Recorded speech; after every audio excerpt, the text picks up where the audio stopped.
Well, Ricky Carandang is the spokesman for the Philippine president. Joins me on the line from Tacloban. Good to have you with us, sir. First of all, we just spoke to our correspondent in Tacloban who said that despite the fact that aid is getting into the airport, there are still many people desperate for the very things that are being stacked in the airport, like food and water. Why?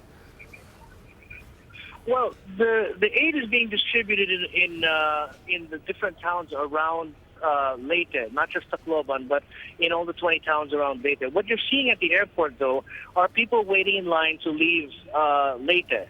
And many of them are chance passengers waiting for a chance to be able to get onto an empty C-130 or some other empty delivery plane. So they've decided to take their chances there.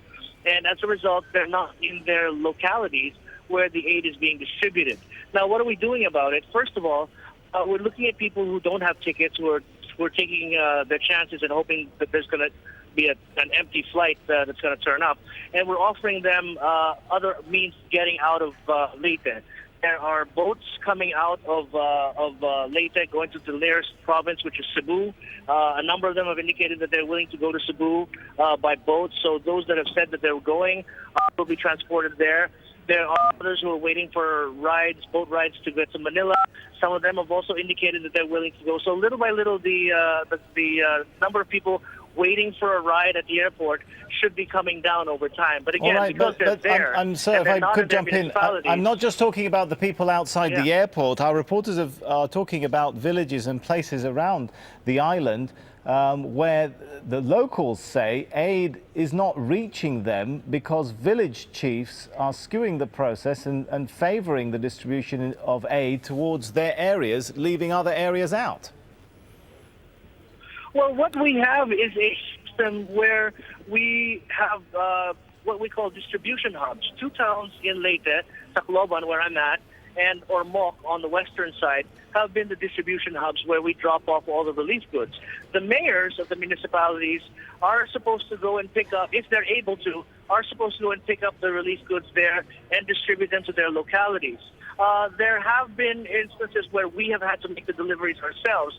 And in fact, aside from this, we do have about 8 trucks making deliveries on top of that. So that as far as our distribution is concerned, there are some areas which we're not able to reach every day.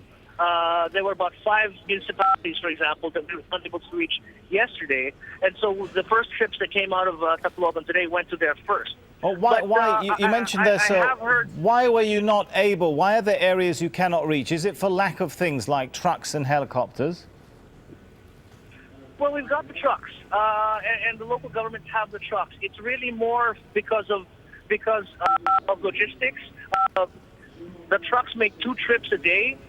So once they're finished with one, if they finish relatively late, then it becomes nightfall. Then they rather wait until the sun comes out for safety reasons, just to be sure. I'm not an expert, sir, but that sounds to me like you need more trucks. If you said you have 8 trucks, and by the time they've made one trip, it's nightfall, are you requesting more trucks, more helicopters from foreign countries, from the international community? Yes, and they're coming, and many are coming also from other parts of the country as well. So that's going to happen. But remember, that's just one layer of distribution. The local governments also have their own layers of distribution.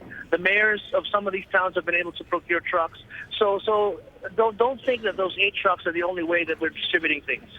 So what do you need in order to speed up the distribution process? What is missing? Because the complaint is that the government response has been simply too slow to assess and too slow to request. Well, I have to say that certainly we want things to be faster. I don't think anyone would say that things are going fast enough.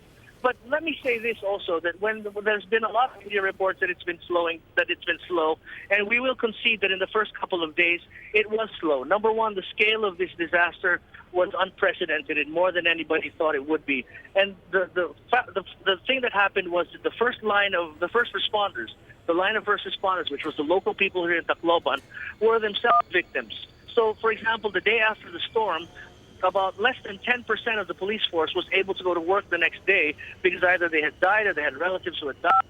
So we had to come in and augment that ourselves from the national government.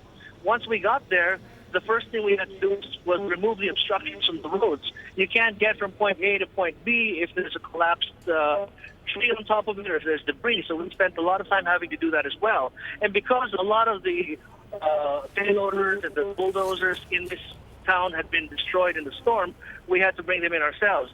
Now, we're not making excuses. Certainly that held up the process. But once that had been done, the process of distribution actually came quite quickly.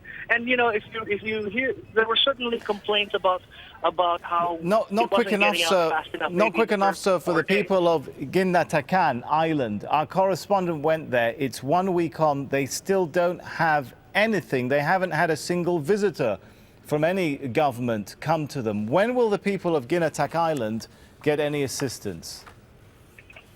I'm not sure exactly if I can answer that question with any certainty. There are certainly areas that we have not reached yet, and they should be reached in a matter of days.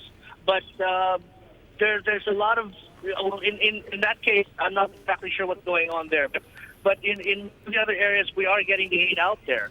And again, it's not an excuse. There were certainly areas, there was certainly that couple of days where we had to clear everything, where it took some time. But if you look at the number of people saying that they haven't received any aid, that number has gone down considerably over the last 4 days. All right, thank you so much for answering the questions. Philippine presidential spokesman Ricky Cardanga.